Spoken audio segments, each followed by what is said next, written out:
All right, everyone. So thank you all for joining me this afternoon and for your interest in the Ulster County Cultural Services and Promotion Fund. I'm Lilia Perez. I'm the Grants and Programs Manager for Arts Mid-Hudson. I'm going to go through the information in the guidelines and within our application so that you can put together a strong proposal and also just make you aware of the ins and outs of the program. And I'll just ask that if you have any questions for those watching live, just save them to the end. And for those of you that are watching the recording, you can always send your questions in to me at grants@artsmidhudson.org. And there will be some Q&A sessions as well coming up. So again, I'm Lilia Perez. I'm the Grants and Programs Manager with Arts Mid-Hudson. You can reach me at this email address or at this phone number, extension 11. Definitely the best way to reach me is email, especially if it's a quick question, but whichever is more accessible and comfortable to you, feel free to use that to reach out with your questions. Today, we're going to go over the Ulster County Cultural Services and Promotion Fund and our purpose with this program. I'm going to talk about the important dates, the guidelines and application, and how you'll submit an application for funding.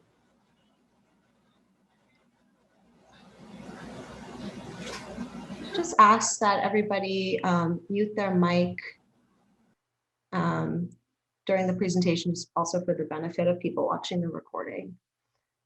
Okay, cool. So I just also want to make you aware that we will have Zoom Q&A sessions weekly for this program to answer your questions. The full schedule is available here. I'll show it on our website too later on. If you signed up to attend this information session, you're already on the list to receive those reminders. But once you sign up, you'll just get a weekly reminder of when the Q&A session is occurring and with the Zoom access information. We also provide a ton of accommodations and assistance for this program and for all of our grants programs. So if there is any specific accommodations that you need, might be translation services, large text documents, additional technical support, assistance filling in the application, please let us know and give us as much notice as you can, and we're happy to make any accommodations necessary so that you are able to apply for this funding, which is public funding.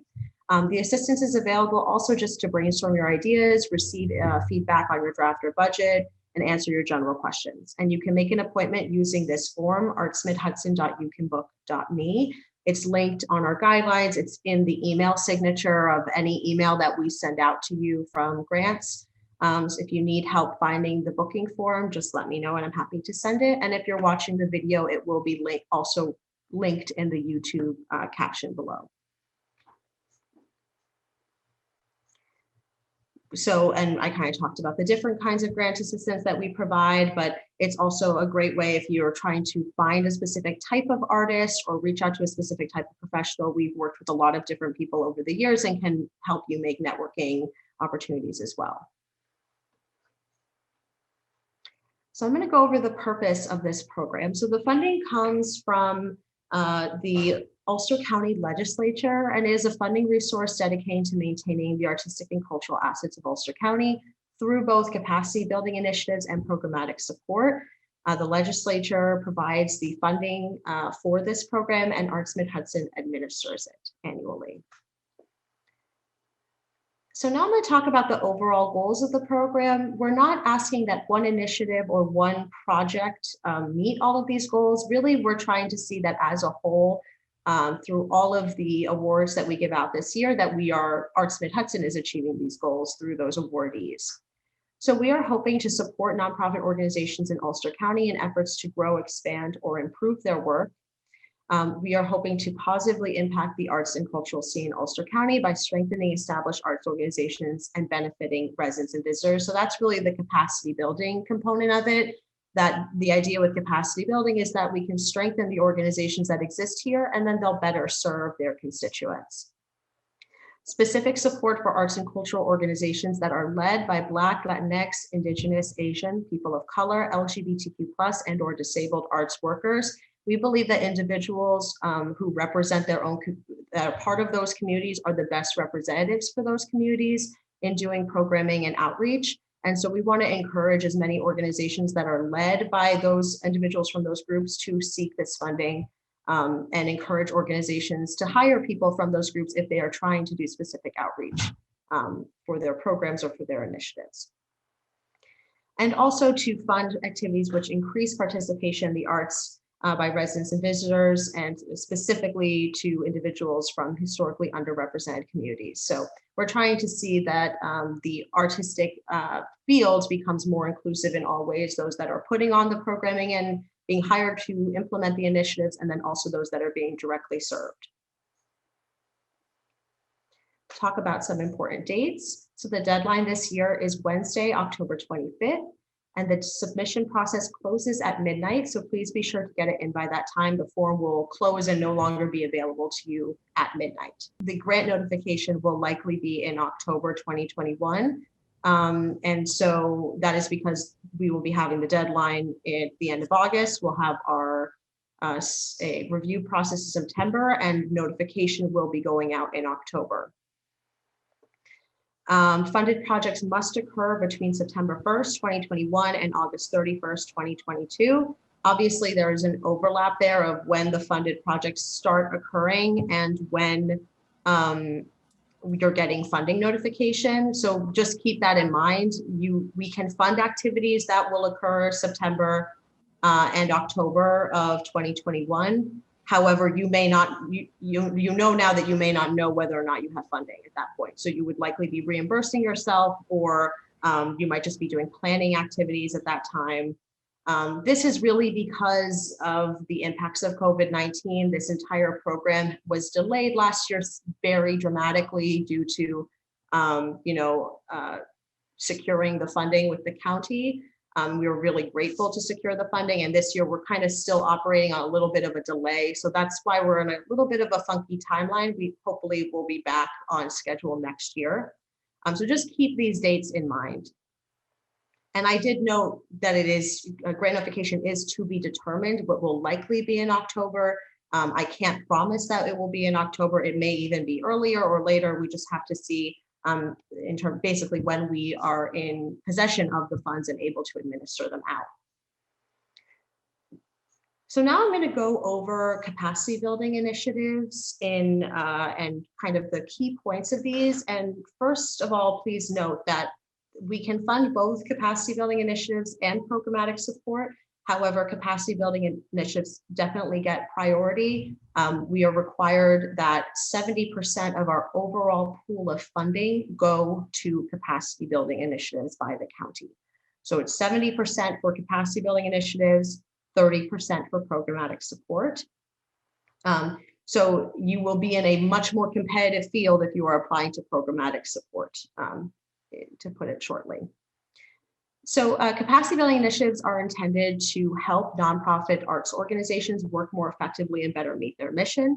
We are hoping to fund initiatives that create new areas of work, develop new strategies, or enhance current programming in a significant way.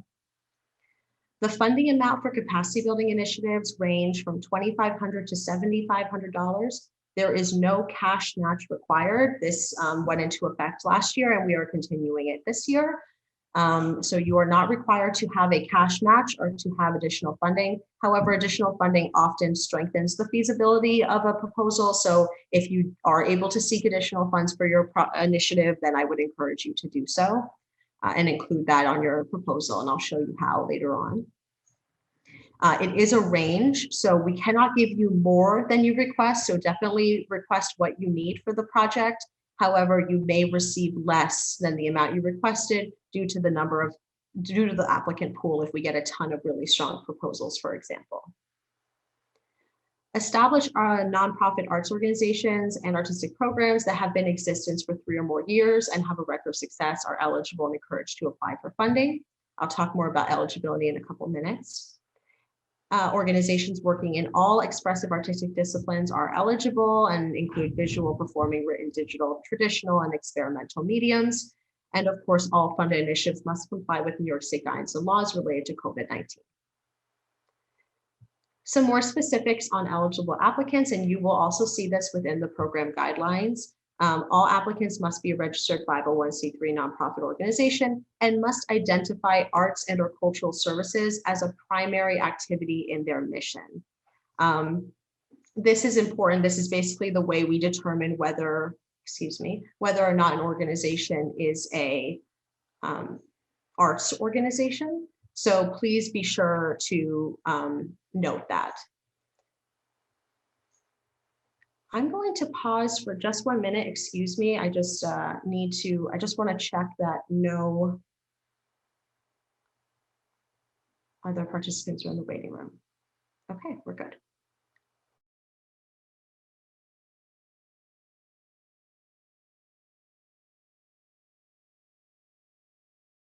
Of programming history. If they just became a nonprofit last year, for example, but we're doing programming for 15 years, that group would be eligible. But they have to have programming history for at least 3 years.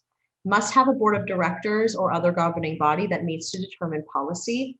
They must have a non-discrimination policy in place and may not discriminate on the basis of race, color, national origin, religious belief, gender identity, sexual orientation, age, or disability, or any other identifier.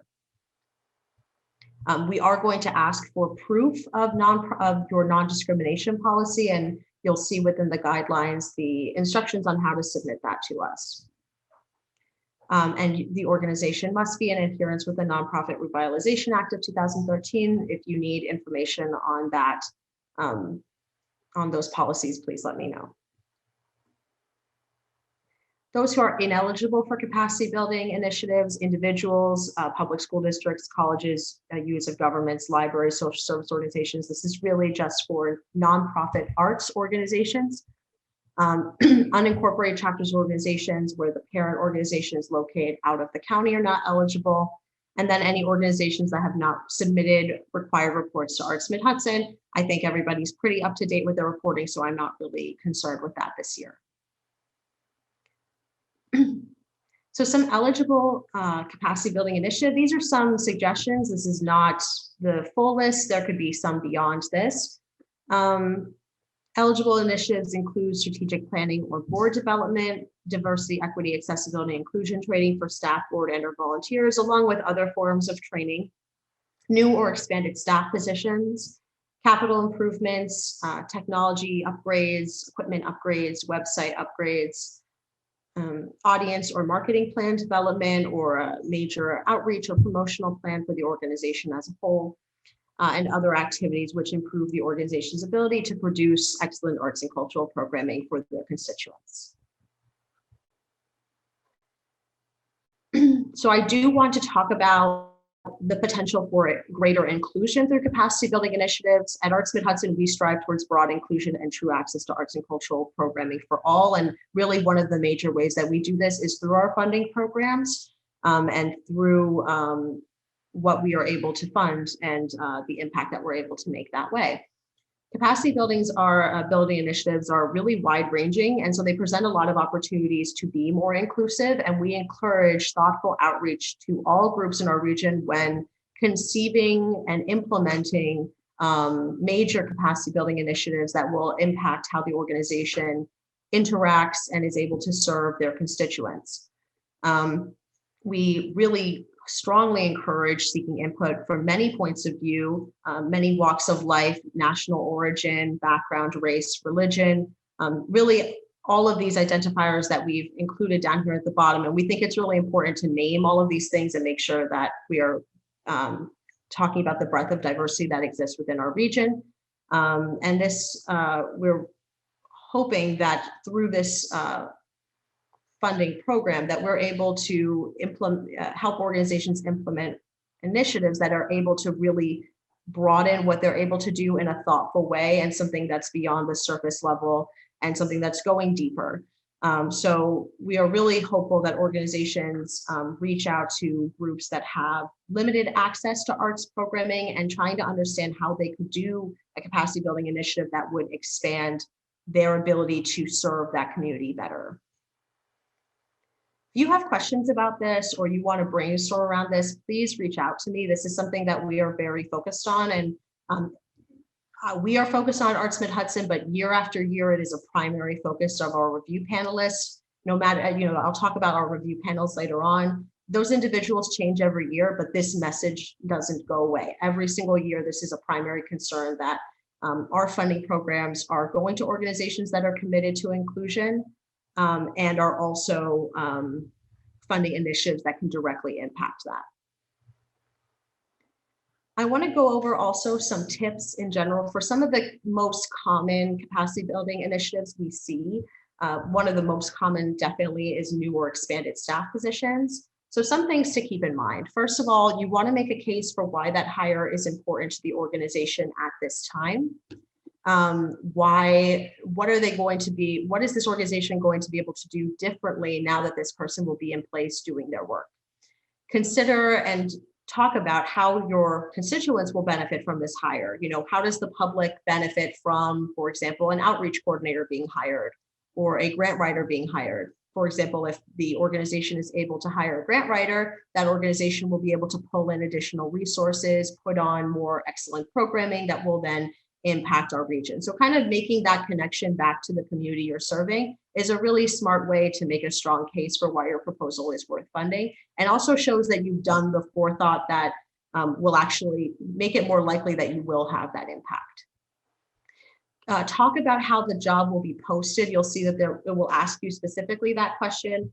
At Arts Mid-Hudson, we strongly encourage that when our funding is being used to hire new people, that information be made publicly available and that all people are able to apply to that position. So just describe how you'll do that. You'll talk about what the new staff person will accomplish and how that position will be sustained, or is it a one-time consultancy? That's really important. And there's a specific question on the application that asks how the initiative will be sustained. And that's where you would talk about it if you were hiring a new person.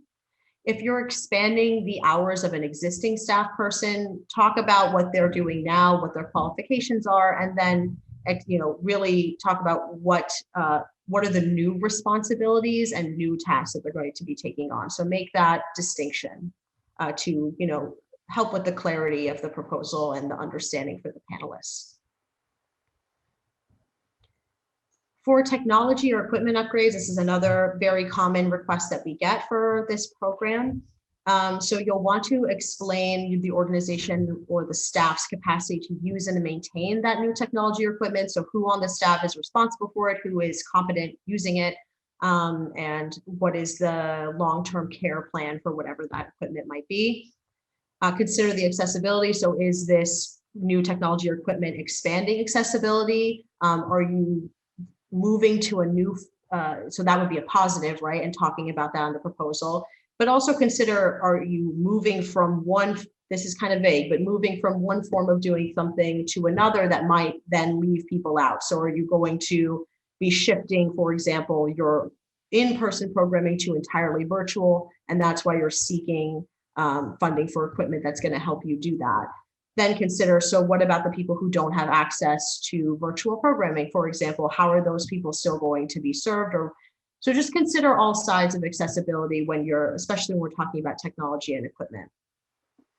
Consider, what kind of solution you need. Do you need something that's customized to your organization, which might be more expensive, or do you just need something that is off the shelf? And be clear about why you're choosing that approach.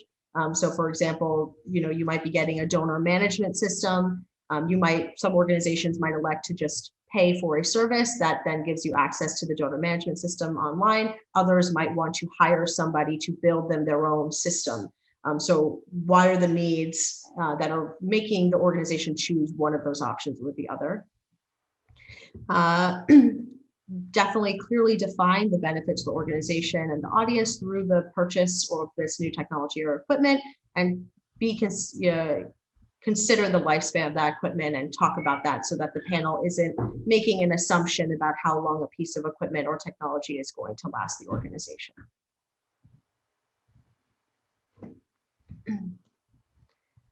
For marketing and outreach initiatives, we ask that you be thoughtful, research-based, and realistic. So this means that you're showing awareness of who your current audience is, and you're using that information to inform any expansions to your audience or how modes of communication with your constituents. So having previously done surveys or doing a survey now while you're putting together your proposal might be helpful to you so that you can get real hard evidence of which modes of communication are working and which areas you might need to expand into, and could use capacity building initiative funding to do so.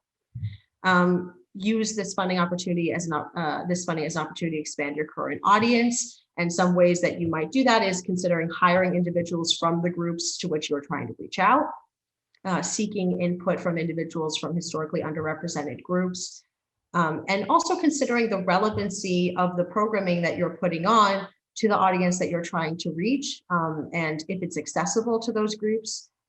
We see a lot, for example, people put into their proposals that they would like to reach out to Spanish-speaking communities in Ulster County, and yet they don't have a plan on translation. Their programming is not really relevant to the communities that they're trying to reach out to, or they're not making a clear case for why it's relevant to those communities. So really, those things have to be in sync to put together a successful proposal and to put together a successful initiative.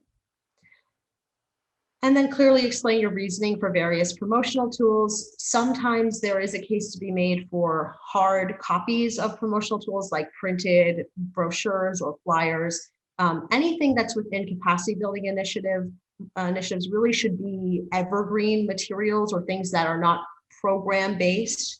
So if you have questions about that, let me know. We cannot fund through the capacity building initiative, for example, the organization's annual promotional costs.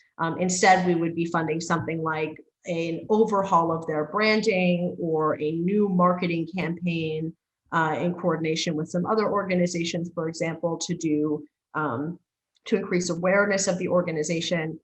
We're talking more broadly than promoting specific events or programs. I think that's a good moment just to ask if there are any questions for those that are currently with us live, and if not, I'll just keep going. Okay. Yes, I have a question. Sure. Are you going to share the slides with us after the program? Yes, but basically everything I have here is from the guidelines. There's some additional tips, but I will be including the slides along with the link to the video. All right, thank you. Yeah, good question. Okay, so the evaluative criteria for the capacity building initiative category are, it's the same basic criteria for both, but they mean different things for both capacity building and programmatic support. Artistic merit, impact, and feasibility. So for artistic merit, we're really reviewing the quality of the applicant organization's existing programming, their track record, and the degree to which the artistic quality will be improved by the capacity building initiative. So it's really looking at the organization as a whole and what the potential for growth is of their artistic programming due to the initiative. The impact of the initiative, so this, that it might support them better meeting their mission, make a positive impact on arts and cultural scene in Ulster County, and directly benefit, involve, or seek input from underserved audiences. And then feasibility. So the initiative has clearly defined activities, a realistic timeline budget, and the organization is demonstrating that they have the ability to successfully complete the initiative. Also that they are able to, I'll talk about this on the application, but showing that you have the ability to make an alternate plan if needed due to social distancing requirements. And I think most people have just done that based on their continued perseverance and existence during the pandemic and getting through it. So you'll probably talk about that within your organization history, what the organization has done recently. But that's just something to keep in mind, that is on panelists' mind, that things could change very quickly. We've all lived through that and understand that. So demonstrating your flexibility is important for the proposal. And that's something that's kind of new in recent years, that this kind of focus on organizations' ability to be flexible. And the ability of the organization to meet evaluation and reporting requirements. And I'll talk about that a little later on. So just some final thoughts on capacity building initiatives. These are some things that, in my view, and in former panelists' view, make for competitive capacity building initiatives. So those that are highly feasible, likely to occur, seem attainable. sustainable capacity building initiative, something that's going to have long-term impact on the organization, or is implementing something that can be sustained in years to come. And there is a specific question that we'll ask about sustainability on the application. The initiative has clearly defined goals and clear ways that they will measure success. Those that are making efforts to increase access to arts and cultural programming are often very competitive and have a thoughtful way of doing that. Applicants from organizations who have a clearly defined history and commitment to thoughtfully serving historically underserved communities in Ulster County. So showing that commitment, especially if it's very relevant to the initiatives that the initiative that you're putting forth. Talking about that in your history is very important, and that it contributes positively to the arts and cultural offerings of Ulster County. This is something that kind of seems obvious, but is something worth making a case for and directly addressing within your application. What is the impact of this capacity building initiative beyond your organization and for the community at large? Okay, any questions about capacity building initiatives before I jump over to programmatic support? So far, so good. Thanks. All right. So next we're going to talk about programmatic support. And if anyone is familiar, if anyone is familiar with our re-grant program called the Decentralization Grant Program. This is quite similar to the Community Arts Grant there. It's the objective of it is to provide support for arts and cultural programming in Ulster County that have a measurable impact on tourism, engage local residents, and contribute to the vibrant arts ecosystem. Also to keep in mind that applicants may submit one application for either capacity building or programmatic support, and that capacity building initiatives are priority for funding. However, we do have 30% set aside for programmatic support. Some key details: the funding amount is a range from $1,000 to $5,000. There is no cash match required. However, as I said before, it does often improve the feasibility of a project and make it more competitive within the applicant pool if you have some additional funding coming in. Established nonprofit arts organizations that have been in existence for 3 or more years, have a record of success, shall be eligible for funding. However, also within programmatic support, we do accept fiscally sponsored applications. So individuals and unincorporated groups may apply for funding with an eligible fiscal sponsor. That fiscal sponsor must meet all the same eligibility requirements as anyone who would be applying directly. Again, all expressive artistic disciplines are eligible and must comply with New York State guidance and laws related to COVID-19. Eligible applicants, this is pretty much the same as capacity building initiatives. The key difference here is that individuals and unincorporated groups can apply with a fiscal sponsor that meets the above criteria. And just a reminder, that is that they are a registered 501c3 nonprofit organization. Arts and or cultural services are listed as a primary activity in their mission. They're incorporated in Ulster County, have at least 3 years programming history, board of directors that meets to determine policy, and have a non-discrimination policy in place. So if an individual or unincorporated group finds an organization that meets all of those criteria, then they can serve as their fiscal sponsor. Some things to note in that situation: when an individual is applying or unincorporated group is applying with a fiscal sponsor, that fiscal sponsor is the legal applicant. So funding will be paid directly to the fiscal sponsor, and then they are responsible for passing it along to their sponsored artist or group. They're basically extending their nonprofit status to the individual or unincorporated group, and that's why the nonprofit is viewed as the legal applicant. The project must take place in Ulster County, and the individual or group that is being sponsored must also be based in Ulster County.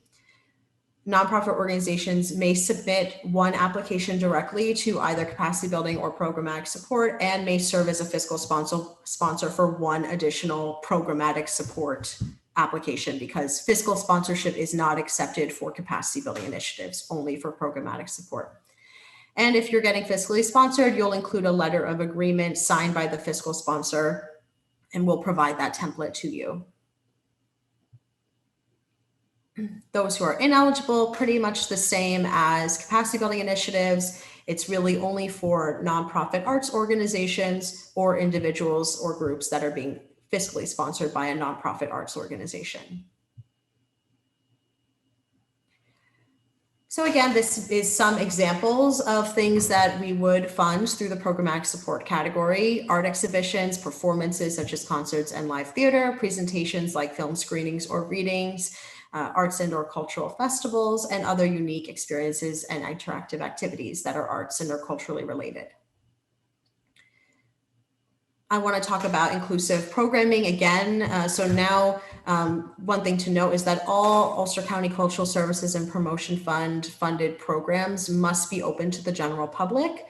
Again, we are seeking thoughtful outreach and efforts to seek input from all groups in our region and specific outreach and inclusion efforts to underserved audiences. Some groups that may be underserved by the arts in our region may include Black, Latinx, Indigenous, Asian people of color, LGBTQ+, disabled, elder, youth, rural, and or low income audiences. In the case of workshops and participatory programs, that participant recruitment should be open to the general public. However, you can put an age or skill level restriction on participation in the program if that is appropriate. And if you have questions about that, please feel free to reach out.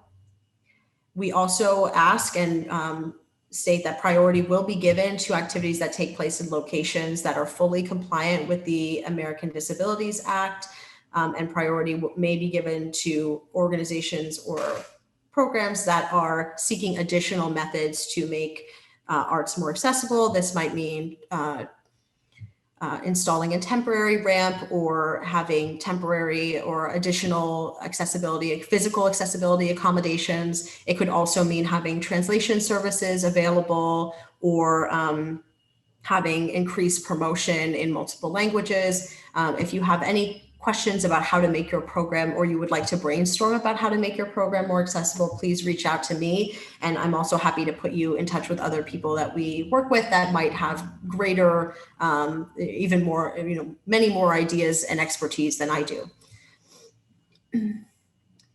The expense priorities for programmatic support. So priority may be given to projects that are, or programs that are asking for support from in the following areas. So that could be artistic fees, marketing expenses, consumable art supplies and materials, and efforts to increase accessibility to arts programming. So first and foremost, we're really concerned with ensuring that artists are being paid for their work. We really recognize the importance of marketing and promotion in terms of getting the word out and getting the public's ability to participate. And then those things that kind of, for example, consumable art supplies or materials or other things that kind of are feasibility concerns that you need to pay for these items or services in order for the program to take place. And then, of course, some efforts to increase accessibility like I was talking about before. I see, Maria Elena, that you had your question before, and I'll just confirm again, yes. Organizations can submit one direct application to either programmatic support or capacity building initiative, and they can be a fiscal sponsor to one programmatic support request in addition to their direct application. If you have any questions about, if you have any questions about this, please feel free to reach out. And if any organizations are considering fiscal sponsorship, definitely feel free to reach out to me so that I can give you some information about what your responsibilities would be. Okay, so the evaluative criteria for programmatic support, again, it's artistic merit, impact, and feasibility. For artistic merit, the panel is considering the program's design, the proposed artists, the audience experience, and the track record of the artist or organization. The impact, so that it's likely to make a positive impact on the arts and cultural scene in Ulster County that directly benefits and includes underserved audiences and underrepresented artists and or cultural workers.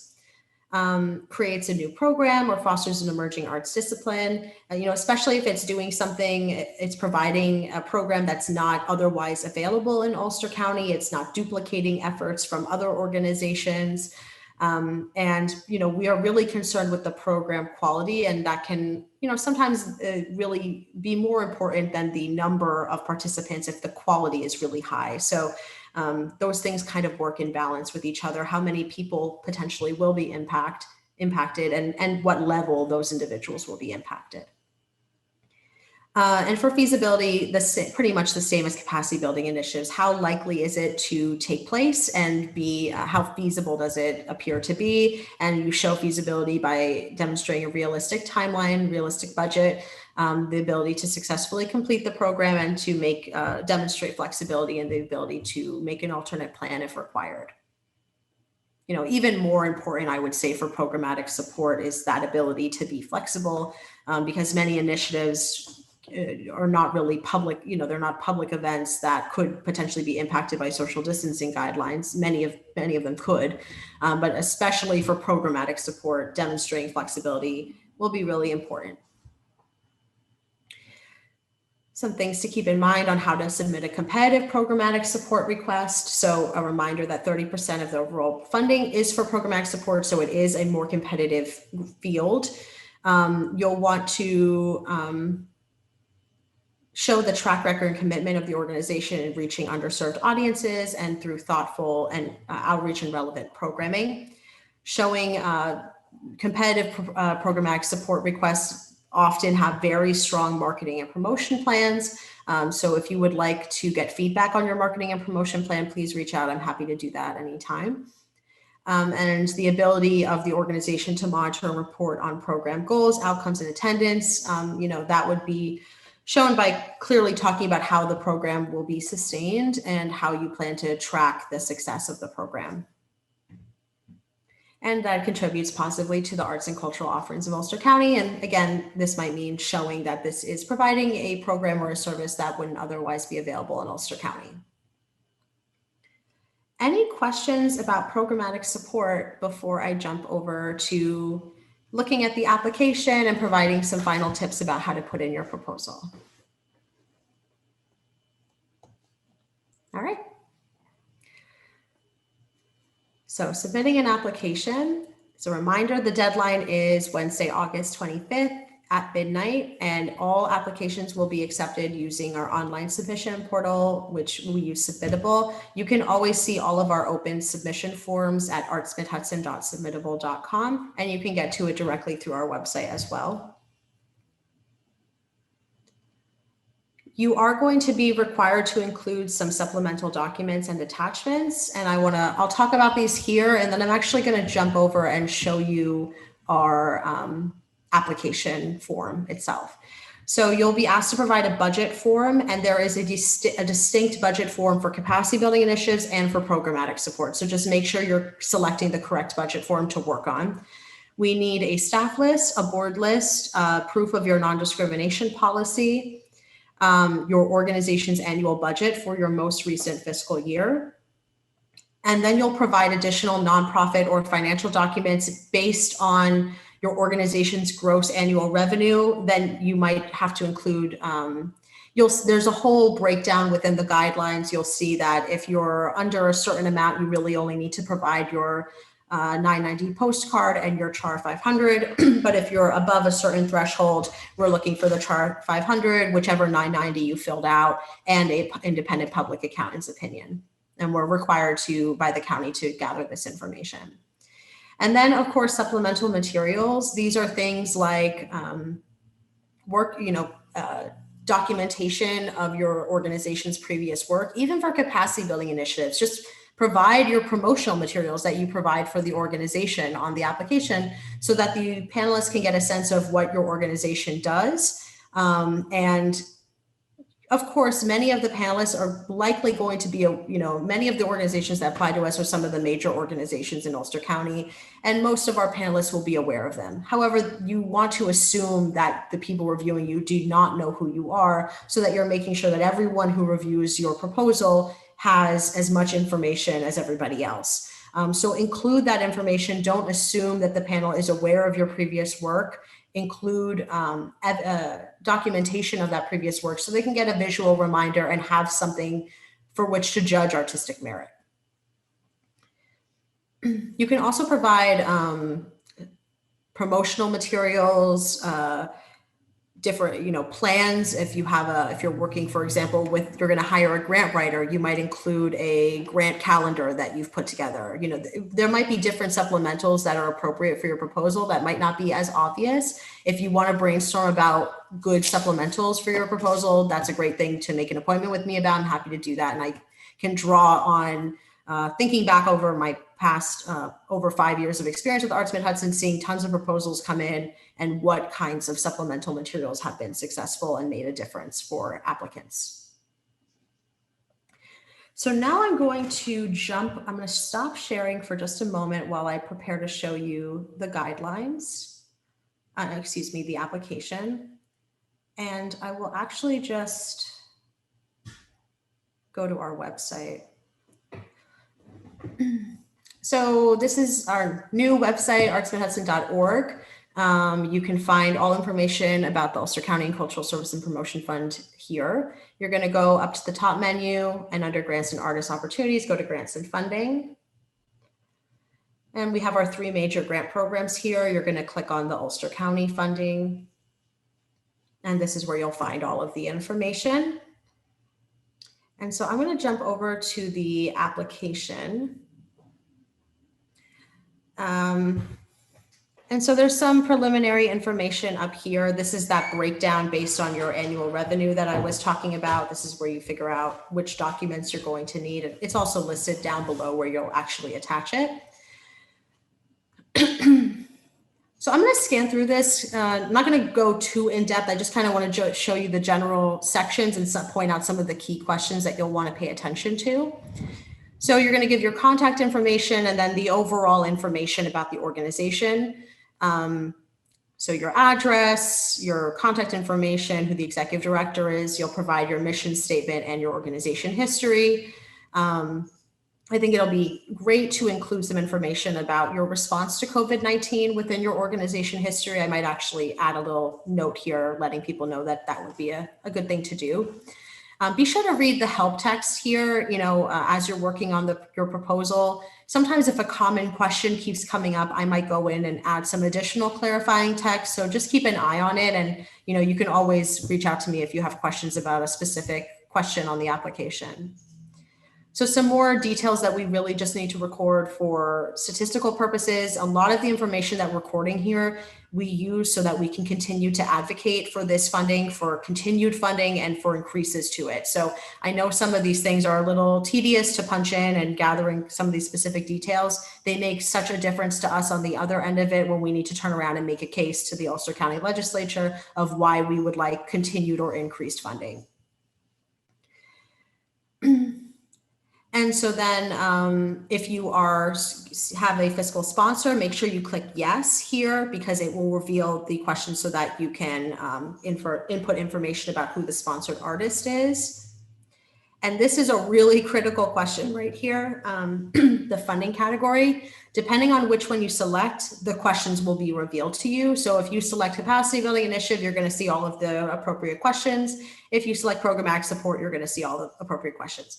If for some reason you accidentally click the wrong one and you begin working, when you click back to the other, it's not going to erase everything. It's basically going to hold your responses in there. If you make a mistake here, feel free to reach out and I can help you set it straight pretty easily.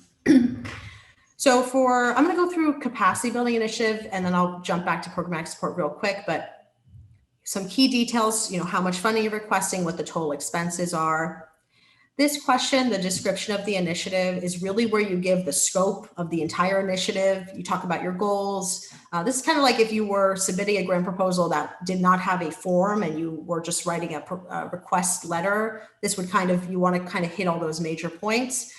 So it's important details, key activities, the plans for implementation, why you're doing it, what your goals are. This is really just your place to make a case for what this initiative is and why it's important to do it.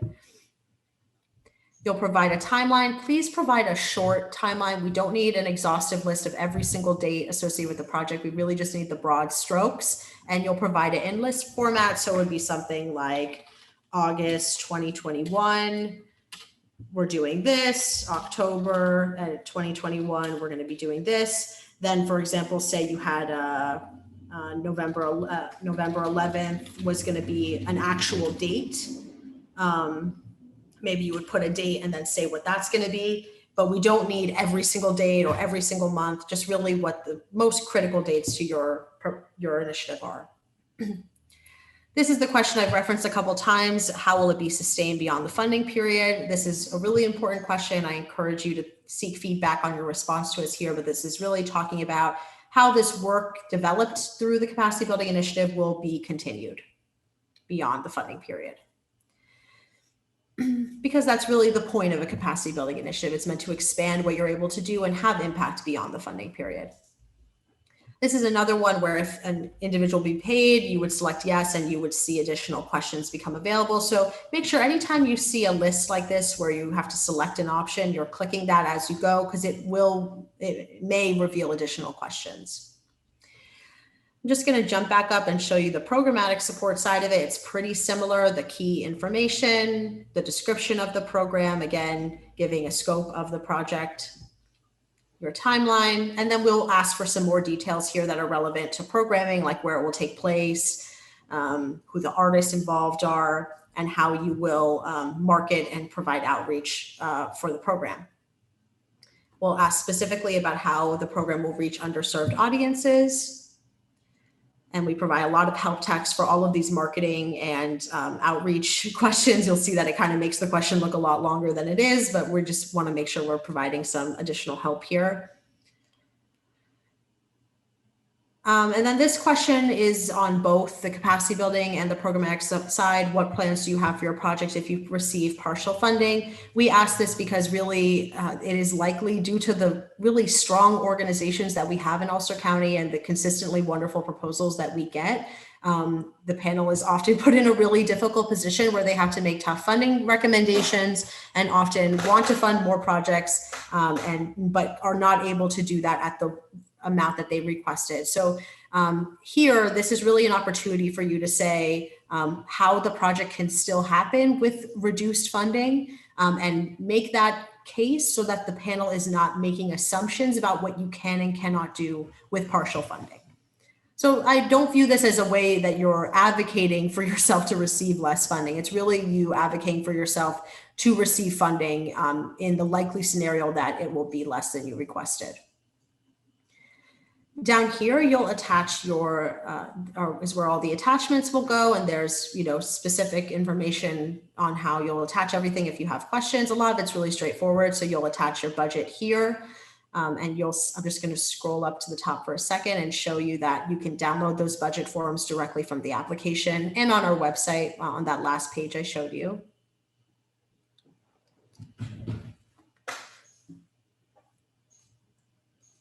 Please use this field. I'm going to probably create an additional video that I'll share with everybody on showing an example on how to do a budget form. So look out for that. I'll probably go out next week. But we have consistently received budgets that are incomplete or are missing key information. And so we've added this question just to make sure we are very clear on what you're requesting funding for, because really that's the most important part of any funding request, how you'll spend the funds.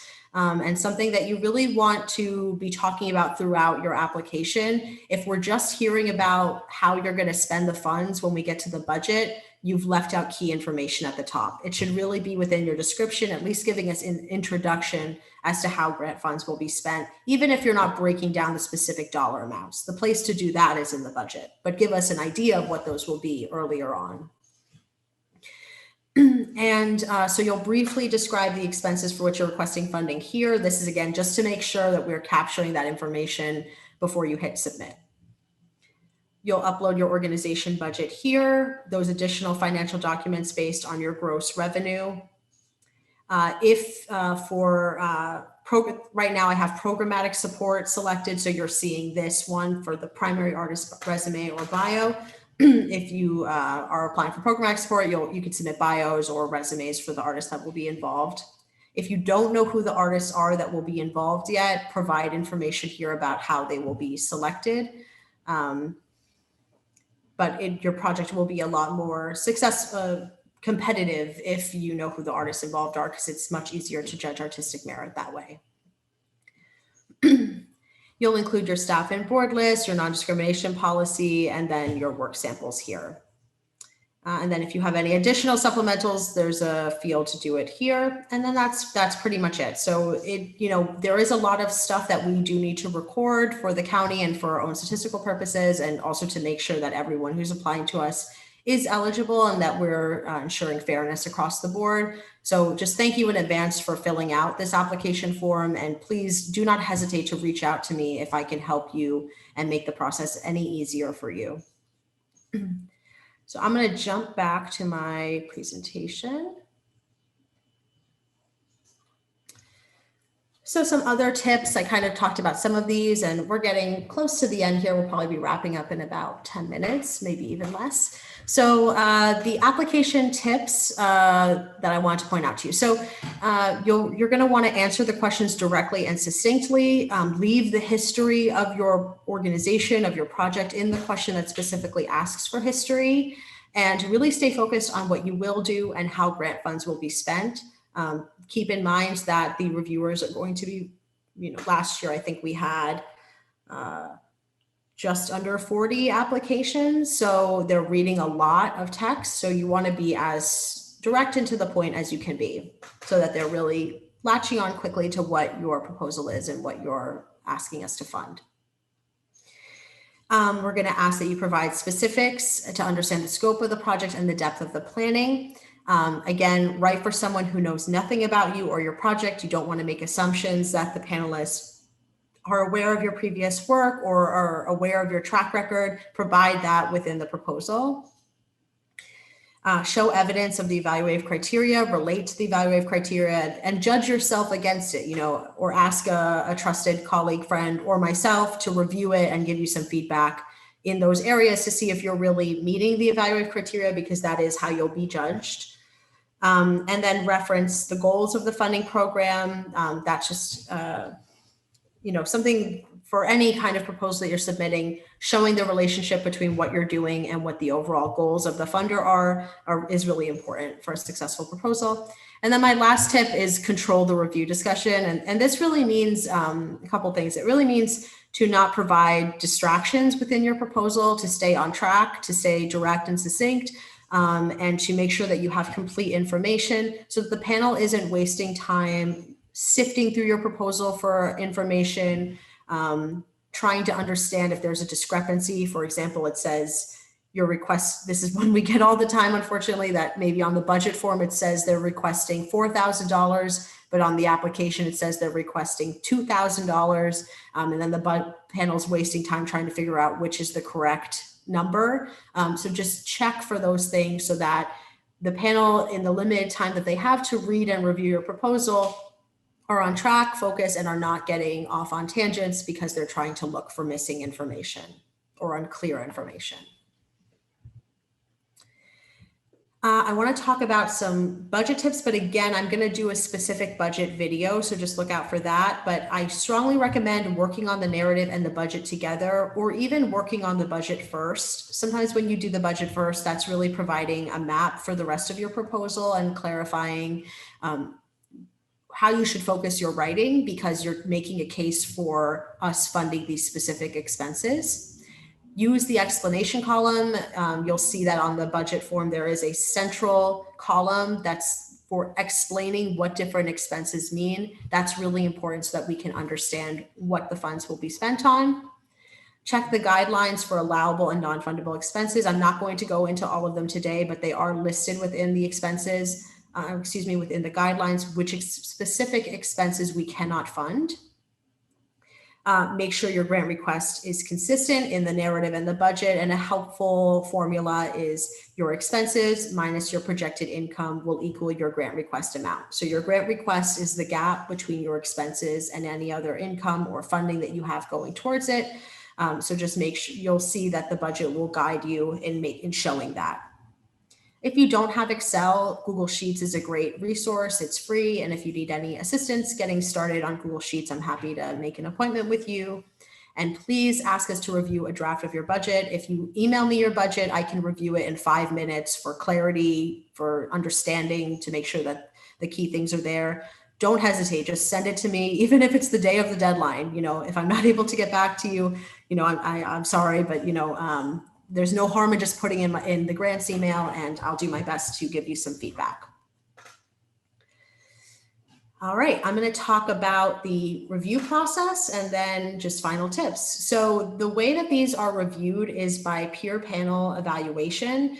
The panelists include artists, arts workers, community members who will evaluate the proposals and then recommend a level of funding. There are new and returning panelists every year. We like to keep a couple panelists that were on last year to kind of carry on the vision from last year's panel into the next year and maintain consistency. But we always have new panelists on board so that we have new perspectives.